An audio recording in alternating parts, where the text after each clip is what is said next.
Okay, so today we will start about the Poison Act, जो आपके syllabus में सबसे छोटा एक्ट है। और ये एक्ट बेसिकली आया है 1919 में। ठीक है, इसका इंट्रोडक्शन हम लोग पढ़ रहे हैं। इसमें ये है कि सबसे पहले ये एक्ट पॉइजन एक्ट जो है वो नॉर्मली 1919 में आया, जो कि स्पेसिफिकली 3 सितंबर 1919 को पास हुआ था, जिसके अंदर ये चीज़ मेंशन है कि उसे किस तरीके से उसके इंपोर्ट को, उसके पोजीशन को और उसके सेल को हम कंट्रोल कर सके। मींस उसके आयात जो होता है या पोजीशन, लाइक हम लोग किस तरीके से उसको कब्जे में कर सकते हैं, उसकी बिक्री, इन सब से रिलेटेड जो भी कंट्रोल होता है या उनको रेगुलेट करना होता है, इस एक्ट के तहत वो आता है। और इसमें हम लोग, ये जो एक्ट है ये 1919 में पास हुआ है। ठीक है, तो स्पेसिफिकली ये पॉइजन के लिए है। पॉइजन इन द सेंस कि एग्जैक्ट जहर नहीं, जहरीले सब्सटेंस जितने भी होते हैं जो उस कैटेगरी में आते हैं उनको हम बोल रहे हैं यहाँ पे पॉइजन। तो पॉइजन एक्ट के अंदर जितने भी जहरीले सब्सटेंस हैं उन सब की कंट्रोल, इंपोर्ट और साथ ही साथ पोजेशन जो होता है वो इस एक्ट के अंदर कंट्रोल किए जाते हैं। ठीक है, ये पूरी इंडिया में ये एक्ट लागू है, सिर्फ जम्मू एंड कश्मीर को छोड़ के। ये जम्मू एंड कश्मीर में एप्लीकेबल नहीं होता है, बाकी पूरी इंडिया के अंदर ये एक्सटेंड हो चुका है। ओके, तो सबसे पहले जो एक्ट था वो 1904 में आया था, पॉइजन एक्ट। उसी को बोलेंगे आपकी मॉडिफाई किया गया है। उसका जो उसको रिप्लेस किया गया है दूसरे एक्ट से, जो कि 1919 में आया। मतलब 1919 में जो एक्ट आया उसके अंदर कुछ चीज़ें ऐड की गई, कुछ चीज़ें डिलीट की गई, जो पॉइजन एक्ट 1904 के अंदर थी। ठीक है, basically under the act the central government has been authorized to regulate the import of poison across, while the various state government has been authorized to make rules regarding the possession and sale of poison within their respective territories. Basically इस act के अंदर जो central government है उन्होंने authority दे रखी है कि आप मतलब जो पॉइजन का इंपोर्ट है वो रेगुलेट कर सकते हैं। और जो स्टेट गवर्नमेंट है उन्होंने ऑथराइज किया है कि आप उसका पोजीशन और सेल कर सकते हैं इन द पर्टिकुलर स्टेट। मतलब सेंट्रल गवर्नमेंट में रेगुलेट करने की अथॉरिटी दे रखी है, और जो स्टेट गवर्नमेंट है उन्होंने अपने पर्टिकुलर स्टेट में किस तरीके से पॉइजन को सेल आउट करना है, उसकी क्या गाइडलाइंस हैं, उसे किस तरीके से कंट्रोल करना है, वो इसके अंदर मेंशन किया है।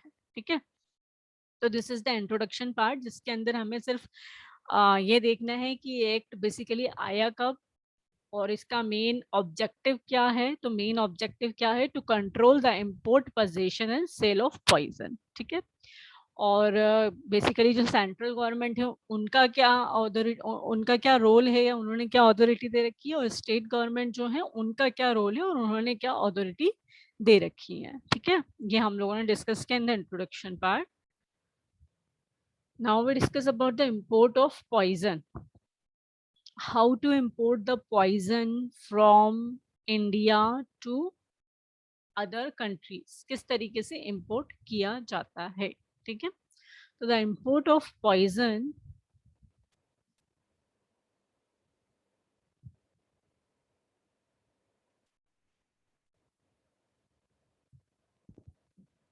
the import of poison is permitted only by persons. Just a minute, please.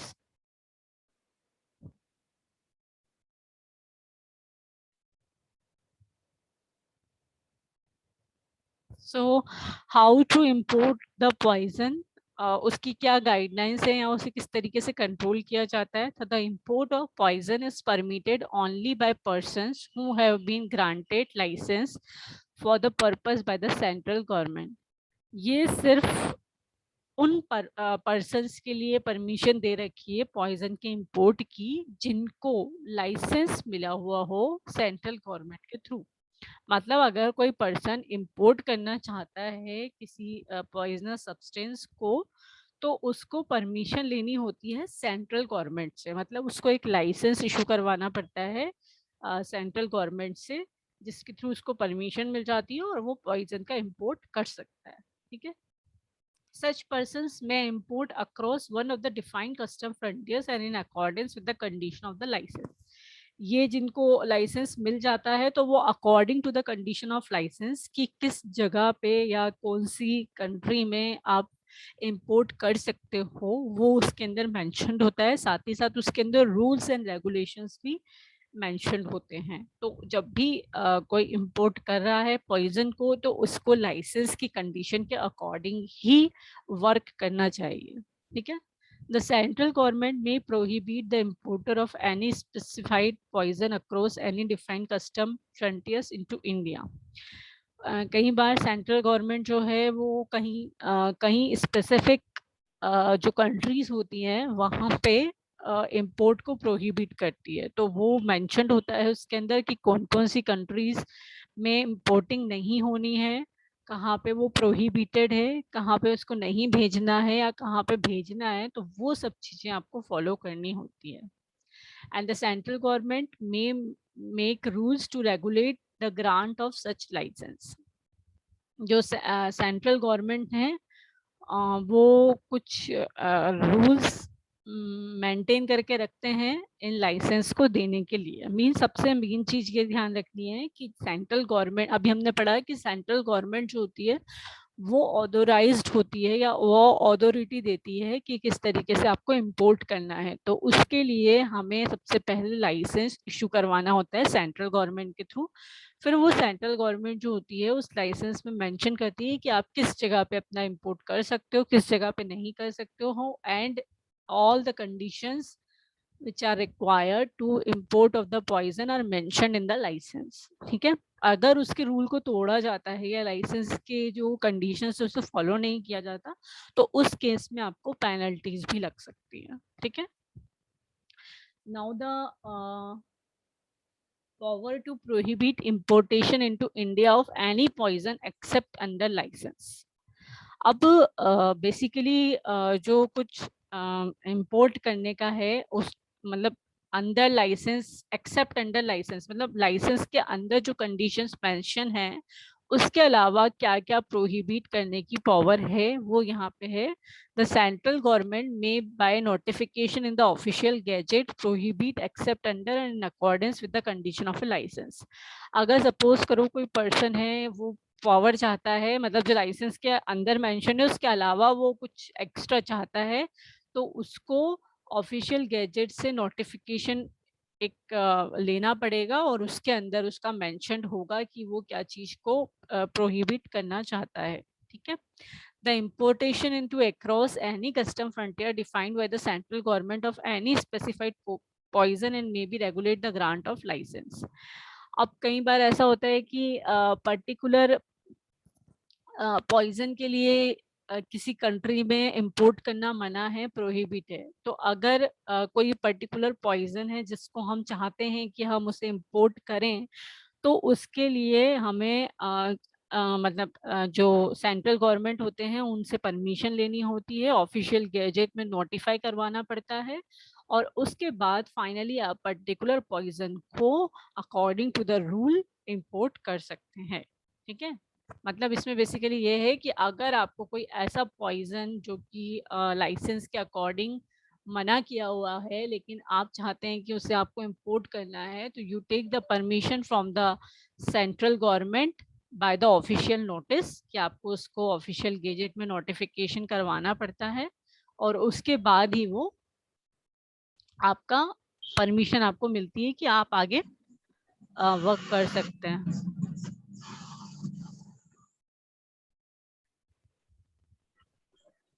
Next आता है possession for sale, possession for sale and resale of poison. अभी तक हमने देखा है कि आपका क्या बोलते हैं इंपोर्ट किस तरीके से होता है। तो इंपोर्ट वाली चीज जो है वो कौन रेगुलेट कर रहा था, सेंट्रल गवर्नमेंट रेगुलेट कर रही थी। सेंट्रल गवर्नमेंट क्या करती है, हमें उससे परमिशन लेनी होती है। आफ्टर टेकिंग द परमिशन आप उसे इंपोर्ट कर सकते हैं according to the condition of licence. फिर भी अगर आपको लाइसेंस के अलावा कोई पावर चाहिए कि जो लाइसेंस में मेंशन नहीं है, तो आपको सेंट्रल गवर्नमेंट से परमिशन लेके उसको ऑफिशियली नोटिफिकेशन में लाना पड़ता है, देन आप उसके आगे वर्क कर सकते हैं। ठीक है, नेक्स्ट आता है आपका possession for sale and resale of poison. अब नेक्स्ट चीज हमने पढ़ी थी कि जो स्टेट गवर्नमेंट होती है वो अथॉरिटी देती है कि आप पॉइजन को किस तरीके से सेल कर सकते हैं बेसिकली। ठीक है, तो the state government may by rule regulate within the whole और any part of the territories under its administration the possession for sale and the sale. Possession basically possession का means होता है कब्जा करना।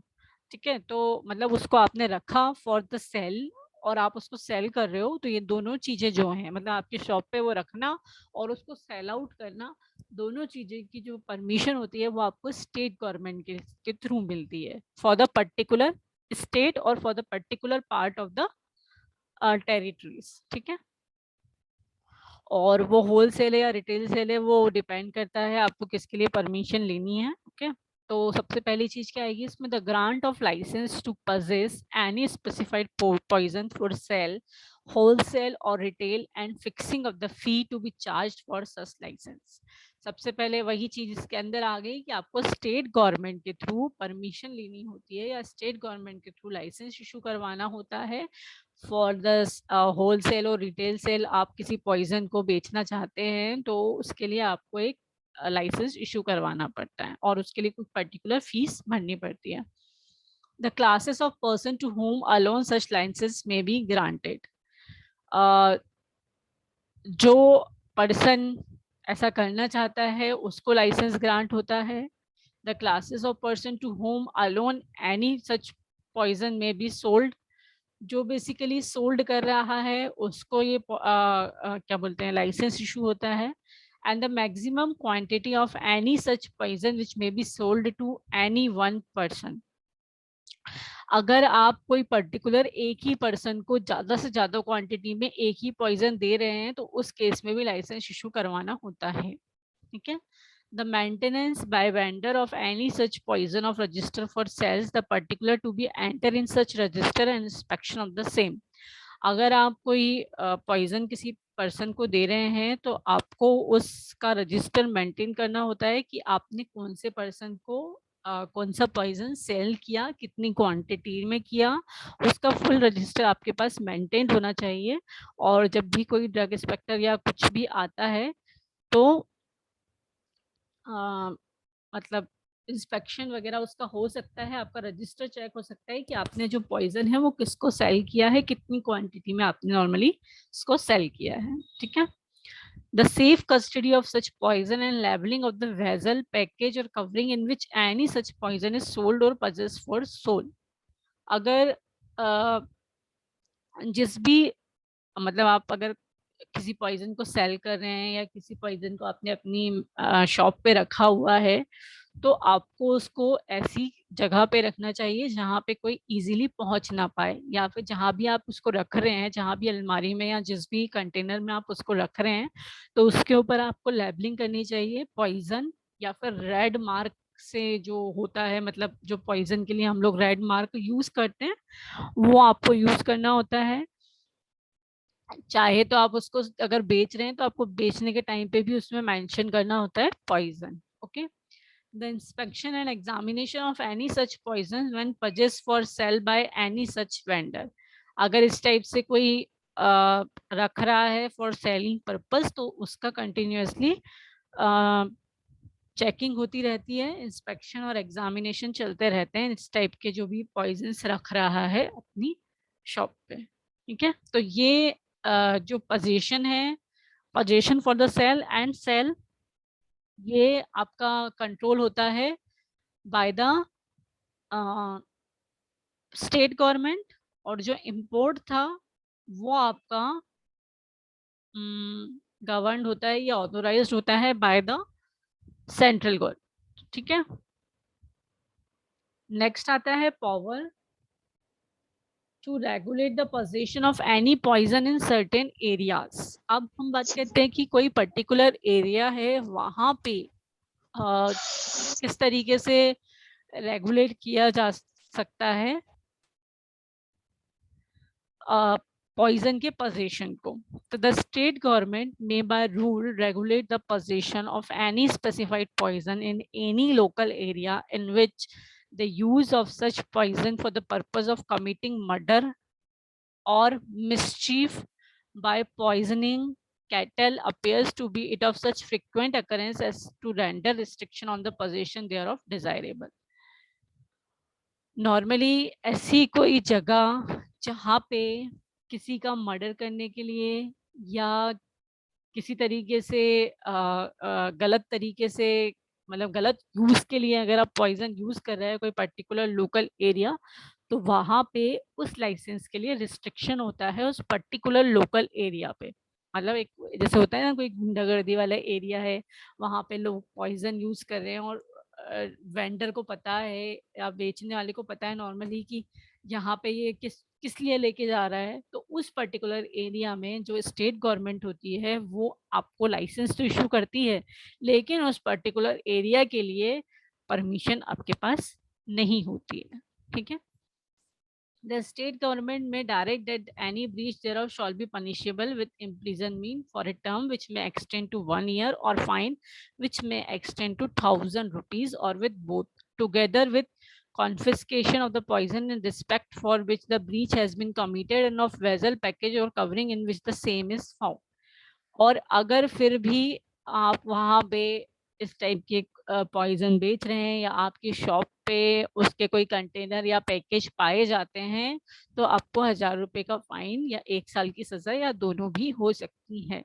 तो बेसिकली ये है कि किस तरीके से अगर आप कोई पर्टिकुलर एरिया में पॉइजन को कंट्रोल करना है तो क्या पावर है स्टेट गवर्नमेंट के पास कि वो क्या कर सकती है। तो बेसिकली पनिशमेंट आपको मिल सकता है अगर आप फॉर द लोकल एरिया अपने रूल्स को फॉलो नहीं करते हैं। ठीक है। अब आप क्या अगर कुछ क्या ऑफेंस करेंगे या क्या क्राइम करेंगे जिस केस में आपको सजा हो सकती है। तो basically anyone who either import or possess or sell any poison except as prescribed under the act। अगर जो एक्ट के अंदर मेंशन्ड है उसके अकॉर्डिंग अगर कोई प्रॉपर तरीके से कोई चीज को नहीं कर रहा है तो उस केस में क्या पेनल्टीज हो सकती है। तो 3 months ऑफ इम्प्रिजनमेंट और अ फाइन अप टू 500 और बोथ ऑन फर्स्ट कन्विक्शन। अगर आपने फर्स्ट टाइम में कोई इशू किया है तो आपको 3 month की सजा और फाइन लगेगा 500 रुपये या दोनों चीजें हो सकती है। और अगर आप सेकेंड टाइम वापस से सेम ऑफेंस कर रहे हो तो 6 month का इम्प्रिजनमेंट होता है और फाइन होता है 1,000 रुपीज या दोनों हो सकते हैं। नॉर्मली यही होता है, अगर आपका फर्स्ट गलती होती है तो आपको माफ कर दिया जाता है या थोड़े में छोड़ दिया जाता है, लेकिन आप सेम गलती दोबारा दोहराते हैं तो आपको बड़ा पनिशमेंट भुगतना पड़ता है। तो वही चीज यहाँ पे भी है कि अगर आप सेकेंड टाइम में भी वही सेम प्रॉब्लम कर रहे हैं तो आपको डबल जुर्माना भरना पड़ सकता है और डबल सजा आपको होती है। ठीक है। Issue of warrant. वारंट कहाँ से इशू होता है नॉर्मली? तो डिस्ट्रिक्ट मजिस्ट्रेट या सब डिविजनल मजिस्ट्रेट या कमिश्नर ऑफ द पुलिस ये नॉर्मली इशू करते हैं warrant for the search of any place in which he has reason to believe or to suspect that any poison is possessed or sold in contravention of the act or any rule they are under।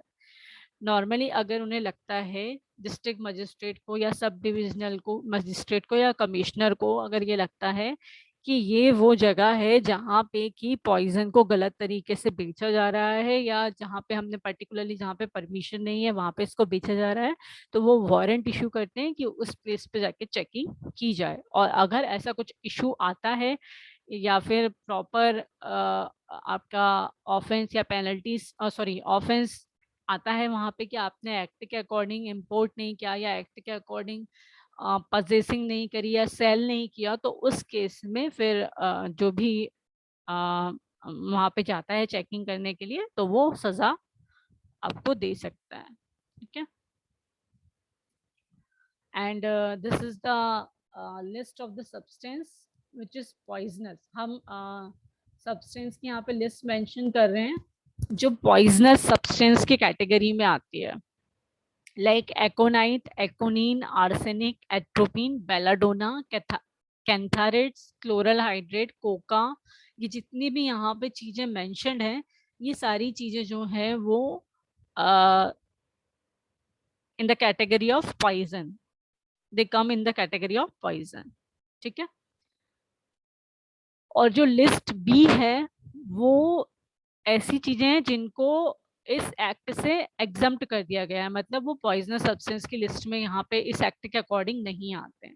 ठीक है, मतलब अगर आप इनकी कोई आपको वो करनी है, सेल आउट करना है, इंपोर्ट करना है, तो इसको आपको एक्ट के अकॉर्डिंग करना पड़ता है इन सब ड्रग्स का। ठीक है, और ये जो ड्रग्स हैं जो लिस्ट बी के अंदर मेंशन्ड है वो इस पॉइजनस एक्ट के तहत एग्जाम्प्ट कर दी गई है। एग्जाम का मतलब होता है उनमें से निकाल दी गई हैं कि ये इस एक्ट के अंदर बेसिकली नहीं आती है। ठीक है, so that's over from my side.